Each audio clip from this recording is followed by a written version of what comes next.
जय श्री कृष्ण दोस्तों, राधे राधे। वैशाख मास कृष्ण पक्ष की बरूथनी एकादशी का महात्म्य। युधिष्ठिर ने पूछा, वासुदेव आपको नमस्कार है। वैशाख मास के कृष्ण पक्ष में किस नाम की एकादशी होती है, उसकी महिमा बताइए।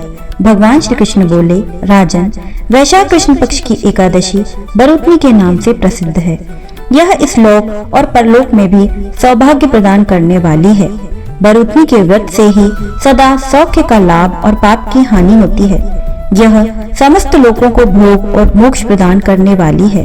बरूथनी के ही व्रत से मानदाता तथा धुंधुमार आदि अन्य अनेक राजा स्वर्गलोक को प्राप्त हुए हैं। जो 10,000 वर्षों तक तपस्या करता है, उसके समान ही फल बरूथनी के व्रत से भी मनुष्य प्राप्त कर लेता है।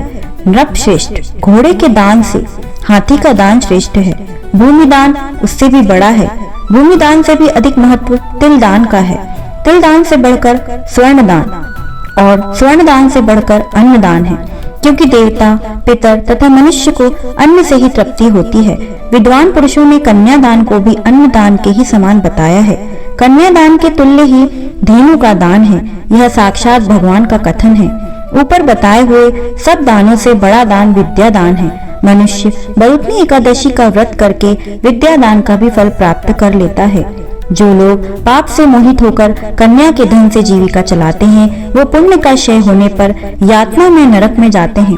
अतः सर्वथा प्रयत्न करके कन्या के धन से बचना चाहिए। उसे अपने काम में नहीं लाना चाहिए। जो अपनी शक्ति के अनुसार आभूषणों से विभूषित करके पवित्र भाव से कन्या का दान करता है, उसके पुण्य की संख्या बताने में चित्रगुप्त भी असमर्थ है। बरूथनी एकादशी करके भी मनुष्य उसी के समान फल प्राप्त करता है। व्रत करने वाला वैष्णव पुरुष दशमी तिथि को कांस, उड़द, मसूर, चना, कोदो, शाक, मधु, दूसरे का अन्न, 2 बार भोजन तथा मैथुन, इन 10 वस्तुओं का परित्याग कर दे। एकादशी को जुआ खेलना, नींद लेना, पान खाना, दातुन करना, दूसरे की निंदा करना, चुगली करना, चोरी, हिंसा, मैथुन, क्रोध तथा असत्य भाषण, इन 11 बातों को त्याग दे।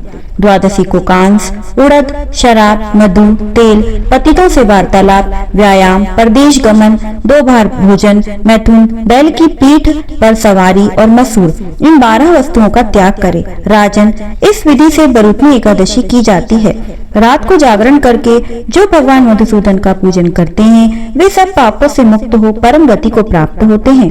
अतः पाप भीरु मनुष्यों को पूर्ण प्रयत्न करके इस एकादशी का व्रत करना चाहिए। यमराज से डरने वाला मनुष्य अवश्य बरूथनी का व्रत करे। राजन, इसके पढ़ने और सुनने से सहस्त्र गोदान का फल मिलता है और मनुष्य सब पापों से मुक्त होकर विष्णु लोक में प्रतिष्ठित होता है। राधे राधे। दोस्तों, अगर आपको मेरी वीडियो पसंद आई तो इसे लाइक करें और चैनल को सब्सक्राइब करें और कमेंट में राधे राधे लिखना न भूलें।